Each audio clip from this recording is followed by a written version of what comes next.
ఇక్కడ వెళ్తున్నాయి కదా, ఒక్కొక్క బండి కొనాలంటే 70 లక్షల పైన అవుతాయి అవి. 3 బండ్లు తీసుకుని వెళ్తున్నారు చూడండి. ఖుబర్ నుంచి దమ్మాంకి తీసుకుని వెళ్తున్నారంట. అడిగినా నేను వాళ్ళకి, ఈ బైక్లు ట్రావెల్ చేసే వాళ్ళకి మంచిగా ఉంటాయి, కొత్తవి ఉన్నాయి బైక్లు. నా రూమ్ పక్కన ఉండే పాండా దగ్గరికి అయితే వచ్చాను. ఏమైనా కొన్ని స్ట్రాబెర్రీస్ తీసుకుందామని చెప్పి జ్యూస్ చేసి తాగుదాము ఈ రోజు.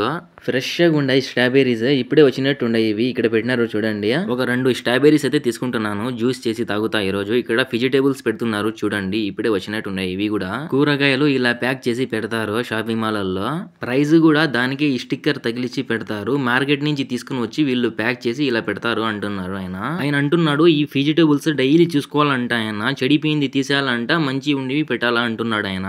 ఇక్కడ కూరగాయలు పెడుతున్నాడు కదా, ఆయనది బంగ్లాదేశ్ అంట. 20 సంవత్సరాల నుంచి ఇదే షాపింగ్ మాల్ లో చేస్తున్నాడంట ఆయన, పాండాలోనే. కూరగాయలు మొత్తం ఫ్రెష్ గా ఉన్నాయి చూడండి, ఇప్పుడే తెచ్చి పెడుతున్నాడు ఆయన. స్ట్రాబెర్రీస్ తీసుకుని రూమ్ కి వెళ్తున్నాను నేను. వీడియో నచ్చితే ప్లీజ్ లైక్ చేయండి, సబ్స్క్రైబ్.